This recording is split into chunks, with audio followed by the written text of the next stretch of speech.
नमस्कार शेतकरी मित्रांनो, मी आपला मित्र यासिन शेख. आज आहे आपण आपल्या समृद्धी ॲग्रो फार्म मुदखेड.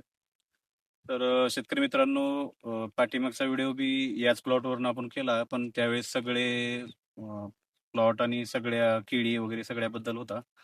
तर शेतकऱ्यांना कशी माहिती पाहिजे किंवा शेतकऱ्यांना स्टेप बाय स्टेपची माहिती पाहिजे.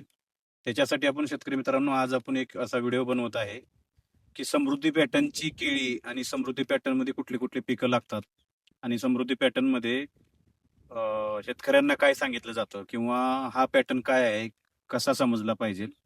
तर शेतकरी मित्रांनो, समृद्धी पॅटर्नमध्ये आपण बरीचशी पिकं पहिल्यांदा 1 वर्ष हाताळून किंवा पहिल्यांदा 1 वर्ष लावून जो पॅटर्न सक्सेस आहे, जो पीक सक्सेस आहे, त्याच्यामध्ये शेतकऱ्यांना चांगला फायदा होतो. अशा पद्धतीनं आपण हा समृद्धी पॅटर्नची लागवडीची पद्धत त्याच्यामध्ये लागवड केल्यानंतर त्याचं त्या पिकाला सांभाळण्याची पद्धत किंवा पीक सक्सेस करायची आणि त्याच्यानंतर चांगला शेतकऱ्यांना फायदा होईल असे आपण पॅटर्न बनवतो. जेणेकरून कमी खर्चामध्ये जास्त उत्पन्न कसं निघाल त्याच्याबद्दल सविस्तर माहिती देतो. तर समृद्धी पॅटर्नची संपूर्ण माहिती, संपूर्ण पिकाबद्दल माहिती, संपूर्ण रोगराईबद्दल माहिती, रोगराई कंट्रोल कशी करायची त्याची माहिती, पीक कसं आणायचं कमी खर्चामध्ये, कमी बजेटमध्ये आणि चांगलं उत्पन्न कसं काढायचं. तर हे समृद्धी पॅटर्नमध्ये सगळं शिकायला भेटतं. तर जे कोणी शेतकरी नवीन असाल तर आपल्या ह्या चॅनलला सबस्क्राईब करून पाहिजे, जेणेकरून प्रत्येक स्टेजवर, प्रत्येक पिकाची, प्रत्येक लागवडीपासून, जमीन बनवण्यापासून ते मार्केटपर्यंतची माहिती अपडेट शेतकऱ्यांना भेटावं याच्यासाठी आपल्या चॅनलला सबस्क्राईब करायचं आहे. तर शेतकरी मित्रांनो, समृद्धी पॅटर्न काय आहे ते समजून घेऊया आणि त्याचे बेडची पद्धत वगैरे सगळे समजून घ्या. बऱ्याचशा शेतकऱ्यांना खूप सारे व्हिडिओ आपण समृद्धी पॅटर्नचे बेडबद्दल, जमिनीबद्दल, मशागतीबद्दल, शेणखताबद्दल, ड्रीपबद्दल, मल्चिंगबद्दल हमेशा आपण सांगत आलेलो आहे. पण आज जे आहे ते लाईव्ह आपण समृद्धी पॅटर्नमध्ये काय लावत आहे, पहिलं पीक काय आहे ते आपण आता समजून घेत आहे मित्रांनो. तर शेतकरी मित्रांनो, हा आपला आहे समृद्धी पॅटर्न आणि समृद्धी पॅटर्नमध्ये आपण जमिनीची खोलवर पलटी करत आहे, रोटावेटर करत आहे. त्याच्यानंतर 5 फुटावर बेड सोडून त्यातला एक बेड बाजूला सरकवत आहे आणि एक बेड सोडून एक बेडवर ज्या बेडवर आपण ठेवणार आहे त्या बेडवर शेणखत टाकत आहे आणि त्या शेणखतावर या रामेला कॉम्प्लेक्स नायट्रोबोर आणि SSP पावडर असं बेसल डोस टाकून हे पूर्ण टाकलेले शेणखत हे 5 फुटाचा बेड मोडलेली माती त्यावर टाकून त्या सगळ्या शेणखताला आणि आपल्या बेसल डोसला झाकून घेत आहे. त्याच्यानंतर शेतकरी मित्रांनो, जे ड्रीप आपल्याला 5 फुटावर एकराला लागते तेवढीच ठिबक फक्त 10 फुटावर आपण डबल नळी टाकत आहे. म्हणजे एकराचा जो खर्च जेवढा आहे ठिबकचा तेवढाच खर्च आपल्याला आहे, फक्त एका जागेला 2 टाकत आहे. आपण 1 टाकतो तिथं 2. तिसरी गोष्ट आहे, 10 फुटावर बेड केल्यामुळे आपले फायदे काय होतात शेतकरी मित्रांनो. बेड मोठा असल्यामुळं, हाईट मोठी असल्यामुळं, मल्चिंग मोठं असल्यामुळं अति झालेला पाऊस, मुळांना लागणारा वापसा कंडिशन आणि ज्याच्यामुळं आपलं पीक सक्सेस होत नाही, ज्याच्यामुळं आपलं पिकं फेल जातात, त्याचं कारण असतं आपलं बेड कमी, छोटं मल्चिंग किंवा जास्त पाणी पावसाचं लागून मर लागणं, फंगस लागणं आणि मग त्याच्यापासून बॅक्टेरियल करपा झालं, माती लागल्यामुळं बरेचसे दावणी, भुरी करपा झालं, असे बरेचसे रोगराई आपल्या पिकावर येतात आणि मग आपले पिकं म्हणजे फेल होतात. तर समृद्धी पॅटर्नमध्ये सगळ्यात पहिला सिस्टम समजून घ्या किंवा पॉईंट समजून घ्या की शेतकरी मित्रांनो, समृद्धी पॅटर्नमध्ये बेड मोठा असल्यामुळं, 10 फुटावर बेड असल्यामुळं, मधलं अंतर ठराविक असल्यामुळं, हवा खेळती असल्यामुळं आणि मल्चिंग मोठं असल्यामुळं मल्चिंगमध्ये पाणी पावसाचं जास्त जात नाही. पावसाळा असो, उन्हाळा असो किंवा हिवाळा असो, या तिन्ही ह्याच्यामध्ये हा पॅटर्न सक्सेस आहे. रोगराईसाठी, पाण्याची बचतीसाठी, झाडांना, मुळांना पाणी भेटण्यासाठी आणि गवताचं नियंत्रणसाठी सगळे काही अशा गोष्टी आहेत ज्या पॅटर्नमध्ये कमी खर्चामध्ये या पॅटर्नला बनवायला बाकीचं आपण शेती एवढी मोठी खर्च करतो, परंतु थोड्या चुकामुळे आपली शेती फेल होती. तर या पॅटर्नचे जे फायदे आहेत शेतकरी मित्रांनो, समृद्धी पॅटर्नमध्ये बरेचशी पिकं आपण आतापर्यंत लावले, सक्सेस झाले, आपण कार्यक्रम पण घेतला शेतकरी मित्रांनो आणि चांगलं उत्पन्न पण काढलं. आपलं टमाटरचं पहिलं पीक जे गेल्या वर्षी आपण केलं त्या बी बिना बांधणी, बिना तारकाठी, सुतळी, त्याच्यामध्ये बी आपल्याला 20 एकराच्या प्लॉटमध्ये भरपूर सारे कॅरेट माल निघला, रेट पण चांगला भेटला आणि पैसे पण चांगले झाले. तर शेतकरी मित्रांनो, हा जो आजचा आपला जो पॅटर्न आहे समृद्धी पॅटर्नची केळी लागवड, म्हणजे शेतकरी मित्रांनो समजून घ्या की जे समृद्धी पॅटर्न मध्ये कुठली कुठली पिकं चालतात. आता टमाटर हे समृद्धी पॅटर्न मध्ये फिक्स झालेलं आहे. टरबूज खरबूज सारखं पीक सुद्धा समृद्धी पॅटर्न मध्ये सक्सेस आहे. आता आपण जे सक्सेस झालेले पिकं तेच शेतकऱ्यांना सांगतो. तर या पॅटर्न मध्ये आपण समृद्धी पॅटर्न मध्ये 10 फुटाच्या बेडवर केळीची लागवड करत आहे मित्रांनो. पहिलं पीक आपण या बेडवरती टरबूज घेतलं होतं आणि दुसरं पीक टमाटर लावलेलं आहे आणि आता तिसरं पीक लगेच केळीचं लागत आहे. तर बऱ्याचशा व्हिडिओमध्ये आपण शेतकरी मित्रांना हे सांगितलं होतं की एक वेळेस बेड बनवायचा आहे, एक वेळेस मल्चिंग टाकायचं आहे, एक वेळेस ड्रीप करायचं आहे. 2 वर्ष बेडला मोडायचं नाही, कमीत कमी 5 वर्ष बेडला मोडायचं नाही आणि 2 वर्ष मल्चिंगला काढायचं नाही. आणि त्याच बेडवर एका वर्षाला 3 पिकं आणि 6 पिकं 2 वर्षात आपल्याला त्याच बेडवर करायचे आहे, त्याच मल्चिंगवर. तर त्या पॅटर्ननुसार ह्याच्यानुसार आपण हा पॅटर्न किंवा हे क्वालिटी किंवा हे जी पद्धत आहे किंवा आधुनिक पद्धत ज्याला म्हणतात ते नवीन अशी पद्धत आपण काढलेली आहे समृद्धी पॅटर्न मध्ये. की पहिलं पीक टरबूज, दुसरं आता टमाटर सेटिंग मध्ये फ्लॉवरिंग मध्ये आहे तुम्ही बघू शकता, आणि तिसरं पीक आपण आता हे केळीचं G9 व्हरायटी लावत आहे. तर शेतकरी मित्रांनो लावायची पद्धत अशी आहे की आपण जे 5x5 वर किंवा 6x5 ची लागवड सिंगल पद्धतीनं करतो त्याच पद्धतीची पद्धत आहे. फक्त 10 फुटावर बेड आहे आणि डबल लाईन लावलेली आहे, जेणेकरून आता या डबल लाईनीचा फायदा कॅनोपीसाठी होणार आहे. दुसरी गोष्ट 6x5 ची लागवड, 5x5 ची लागवड, 5.5x5 ची लागवडीला जिथं 11 महिने 12 महिने लागतात, इथं आपली ही केळी 9-9.5 महिन्यामध्ये हार्वेस्टिंगला येते. याचं कारण एक आहे, हवा खेळती भेटती. दुसरी गोष्ट समृद्धी पॅटर्न मध्ये झाडांची संख्या 1740 एका एकरामध्ये बसत आहे. इकडं प्लस मध्ये आपली झाडं वाढत आहेत. दुसरी गोष्ट झाडांचं अवरेज जे आहे, जे जास्त गर्दी असल्यामुळे जे 20-25 किलो रास येते, इथं या पॅटर्न मध्ये 30 ते 35 किलो 40 किलो पर्यंत रास यायला 100% येते. तिसरी गोष्ट अशी आहे की पाण्याची बचत, बेड मोठा असल्यामुळं टेम्परेचर मध्ये सुद्धा केळीला काही प्रॉब्लेम येत नाही. आता बऱ्याच शेतकऱ्यांना प्रश्न पडेल की अंतर जास्त केलेलं आहे तर हवा घुसणार, उन्हाळ्यामध्ये प्रॉब्लेम येणार. तर हा समृद्धी पॅटर्न हा जून जुलै लागवडी ऑगस्टसाठी चांगला आहे, कारण हा प्लॉट आपण मार्चच्या अगोदर, हवा येण्याच्या अगोदर हार्वेस्टिंग करत आहे. मार्च मध्ये आपला हा बगीचा संपणार आहे. आता 1-2 जुलै ते 5 जुलै पर्यंत आपली ही लागवड संपणार आहे.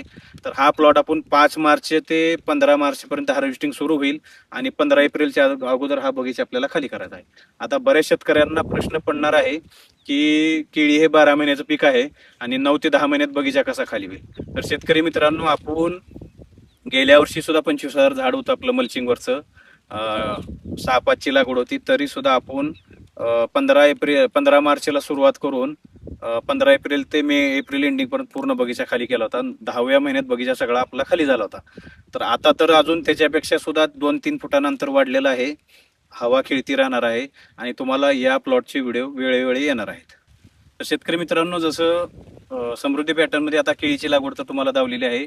अंतरीचं पद्धत बी सांगितलेलं आहे. बेड किती फुटावर आहे, 10 फुटावर डबल लाईन, 5 फुटावर जिगजॅग म्हणजे 2.5 फुटावर सिंगल रोप पडल्यासारखं लागवड आहे. 1740 रोप आपले इथं लागत आहे. आता शेतकरी मित्रांनो, रोपाची निवड G9 ची व्हरायटी असावी. G9 व्हरायटीमध्ये जसं बऱ्याचशा कंपन्या काम करतात, पण चांगल्या कंपनीचं रोप असावं, 4थ्या-5व्या पाण्याचं रोप असावं, 8 ते 10 केव्हीटी मधलं किंवा ज्यादा 40 केव्हीटी मधलं रोप असावं. तिसरी गोष्ट, रोप लावल्यानंतर, रोप लावताना किंवा रोप लागवड करताना वातावरणाच्या नुसार बेड चांगला गार करून बेडमध्ये भरपूर पाणी सोडल्यानंतर लागवड करायची आहे. लागवडीच्या पद्धती 2-3 आहेत, पण आता जास्त प्रमाणात लागवड करायची असेल तर आपल्याला त्या पद्धतीने पाणी ओतून 1 लिटर चिखल करून अशा पद्धतीने लागवड करतात. परंतु शेतकरी मित्रांनो, आपल्याजवळ आता एवढे रोपं लावायला लेबर मॅनेजमेंट किंवा खूप सारे, आता आपले 13,000 रोपाचा लागवडीचा प्लॉट आहे आणि याला खूप सारा वेळ लागतो. तर आपण ड्रीपला भरपूर पाणी सोडून, पाऊस चालू आहे, वातावरण एकदम शांत झाल्यावर किंवा पावसामध्ये आपण लागवड करत आहे. तर या लागवडीला कोकोपीट जे रोपाला येतं त्या कोकोपीटच्या वर एक अर्धा इंचच्या वर माती चढवायची नाही, स्टेमला माती लागू द्यायची नाही, अशा पद्धतीने लागवड करायची आहे. खड्डा व्यवस्थित करायचा आहे. दुसरी गोष्ट, रोप लावल्यानंतर दुसऱ्या दिवशी आपल्या या केळीला आपण प्रत्येक वर्षी म्हणजे जेव्हापासून आपण केळी लावतो किंवा इतर पिकं लावतो, तर 200 लिटर पाण्यासाठी आपण हुमिक 500 ग्राम आणि 100 ग्राम मायक्रोरायझा असं टाकून प्रत्येक झाडाला 200 ml. आता केळीचं झाड असल्यामुळे कसं असतंय मित्रांनो, रूट बॉल मोठा असतो, कोकोपीट जास्त असतं आणि ह्या झाडाला थोडंसं पाणी जास्त लागतं. तर पहिली ड्रिंचिंग हे करायचे. आता पाण्याची अळवणी करतात लोक, परंतु पाण्याची अळवणी वेगळी, परत खतांची अळवणी वेगळी करण्यापेक्षा भूमिका आणि मायक्रोरायझा पहिल्याच अळवणी ते दिल्यानंतर ड्रिंचिंग का करायची. आता बरेच शेतकरी म्हणतात की ठिबकनं सोडलं चालतं. तर शेतकरी मित्रांनो, ठिबक आणि मुळांची ज्यावेळेस आपण लागवड करतो तर ठिबक आणि मूळ हे दूर असतं किंवा तिथवर पाणी पोचायला लगेच भेटत नसतं, कारण आज रोप लावलं उद्या ठिबक औषध सोडलं तर त्या मुळांना भेटत नसतं. ड्रिंचिंगची महत्व हे आहे की ज्यावेळेस आपण 200 मिली द्रावण ज्यावेळेस झाडाला ओततो तर ते झाडाला ओतल्यानंतर जे मातीचं पाणी बनतं आणि ते पाणी ज्या कोकोपीटमध्ये जाऊन बसतं त्याच्यामुळं काय होतं की झाड हे आतापर्यंत कोकोपीटमध्ये वाढलेलं असतं आणि त्याला मातीची सवय नसते. पण पहिल्या ड्रिंचिंगमुळे काय होतं, ज्यावेळेस आपण ते 200 मिली द्रावण औषधाचं किंवा पाण्याची अळवणी करतो ते पाणी बनवून त्या कोकोपीटमध्ये जातं आणि त्या मुळांना मातीची सवय लागून जाते आणि ज्यावेळेस सवय लागली की ऑटोमॅटिक मुळं बाहेर निघायला चालू होतात आणि रोप जे आहे ते पाणी ओतल्यामुळं औषध ओतल्यामुळे सेट होऊन जातं, म्हणजे माती कडक होते, रोप आडवं तिडवं पडत नाही. तर ही पहिल्या अळवणीचे फायदे आहे. दुसऱ्या अळवणी आपण 2 ते 3 दिवस गॅप देऊन केळी असो किंवा सगळ्या पिकांसाठी 3 अळवण्या गरजेचे आहेत आणि करणं म्हणजे करणं गरजेचं आहे. का तर रोप आपल्याला 100% सक्सेस करायचं आहे, 100% सेट करायचं आहे. एका वयाची रोपं, एका वयाची एक हाईटची रोपं ठेवायची आहेत किंवा रोपांची एक समान वाढ झाली पाहिजे, त्याच्यासाठी 3 ड्रेंचिंग करायचे आहेत. तर दुसरी ड्रेंचिंगमध्ये आपण शेतकरी मित्रांनो घेत आहे जे फंगीसाईडसाठी आपण घेत आहे की जेणेकरून फंगस आपल्या जमिनीमधला फंगस झाडांना अटॅक करू नये. तर त्याच्यासाठी शेतकरी मित्रांनो सल्फर 500 ग्राम घ्यायचं आहे, ब्लू कॉपर 500 घ्यायचं आहे, रोको 250 घ्यायचं आहे आणि लिसेंटे किंवा एक्स्ट्रा 100 ग्राम घ्यायचं आहे. तर याच्यामुळं काय होत आहे मित्रांनो, जे हुमणी किडीला लागते, खोडकिडा लागतो किंवा फंगस लागतो, जे बॅक्टेरिया लागून झाड खराब होतं आणि मर होते, त्या गोष्टीपासून वाचवण्यासाठी आपल्याला ही ड्रिंचिंग दुसरी घ्यायची आहे. त्याच्यानंतर तिसरी ड्रिंचिंग आहे शेतकरी मित्रांनो, झाडाला मूळ मुळा सुटल्यानंतर मुळांची वाढ होऊन जाते 6-7 दिवसामध्ये, जमिनीमध्ये मुळं यायला चालू होतात. तर झाडाची ग्रोथ आणि लागवडीनंतर झाड ते 10-12 दिवस सेट व्हायला लागतं आणि झाड सेट होण्यासाठी आपल्याला त्याला हार्मोन्स किंवा NPK मायक्रोन्यूट्रन असं द्यावं लागतं. तर त्याच्यासाठी शेतकरी मित्रांनो आपण 1261 2 किलो आणि इसाबियन किंवा अमिनोफोलिक सिविडचं जे कंटेनर असणार ते अर्धा लिटर आणि त्याच्यासोबत मायक्रोन्यूट्रन 200 ग्राम अशी एक ड्रिंचिंग करतो, जेणेकरून त्या झाडाला ट्रेसमधनं निघायचं काम करतं. झाड लागल्यानंतर त्या झाडाला 10-12 दिवस ट्रेस असतो किंवा तो सेट होण्यासाठी टाइम घेतं.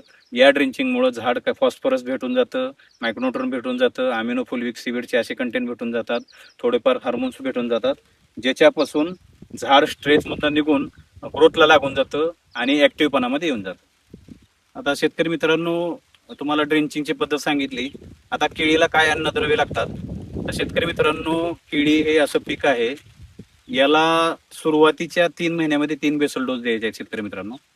बाकीचं ड्रिपनं इरिगेशन फर्टिगेशन जे पुढं आपण सांगून देऊ. तर 3 बेसल डोस का गरजेचे आहेत आणि याचं महत्व काय आहे.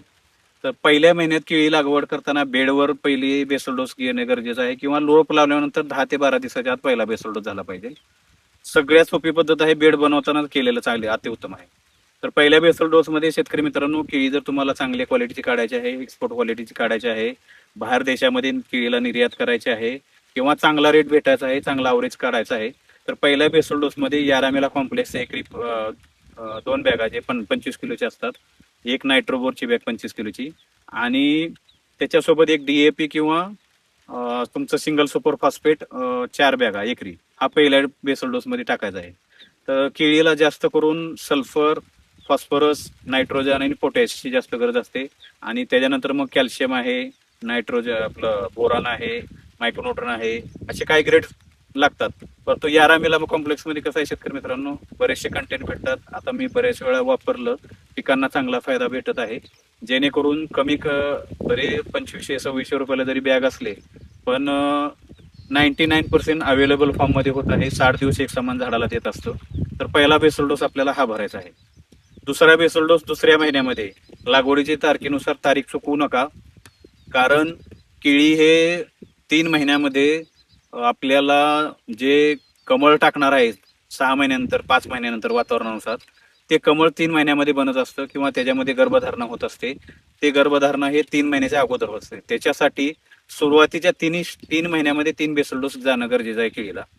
दुसरा बेसल डोस सुद्धा दुसऱ्या महिन्यामध्ये यारामेला कॉम्प्लेक्स 2 बॅगा, नायट्रोबोर 1 बॅग, तुमचं त्याच्यासंग पोटॅशची 1 बॅग आणि DAPची 1 बॅग किंवा धासवीची 1 बॅग असं हा बेसल डोस करायचा आहे.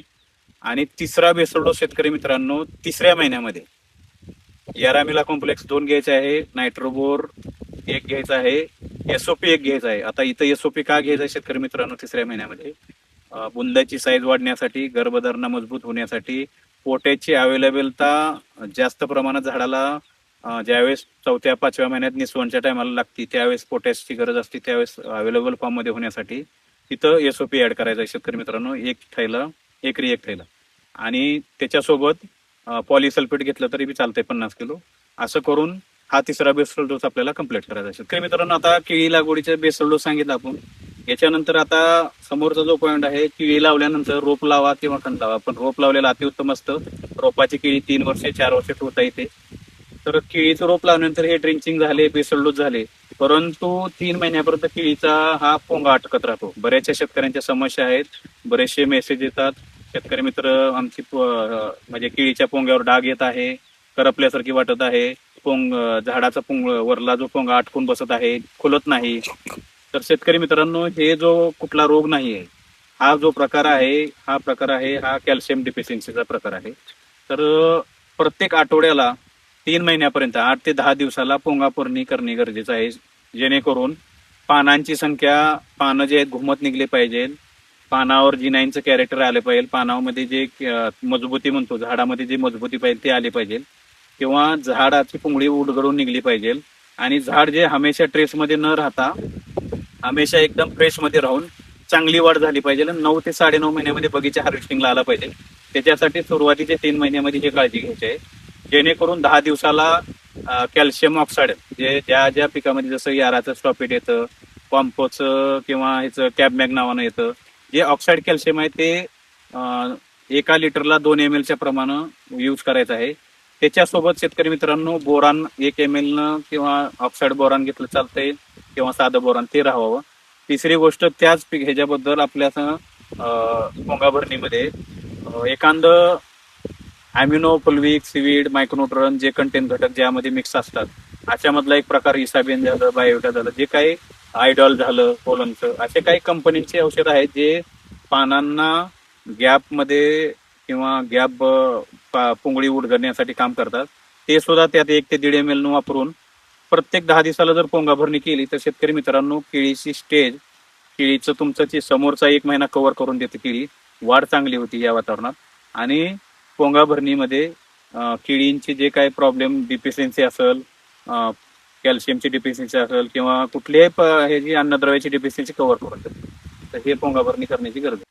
तर शेतकरी मित्रांनो आता मी तुम्हाला सगळी पद्धत सांगितली.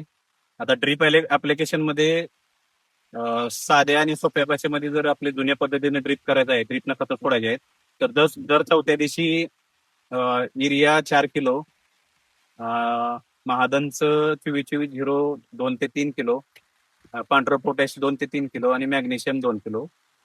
ही एक पद्धत आहे जी दर चौथ्या दिवशी केळीला द्यायची आहे.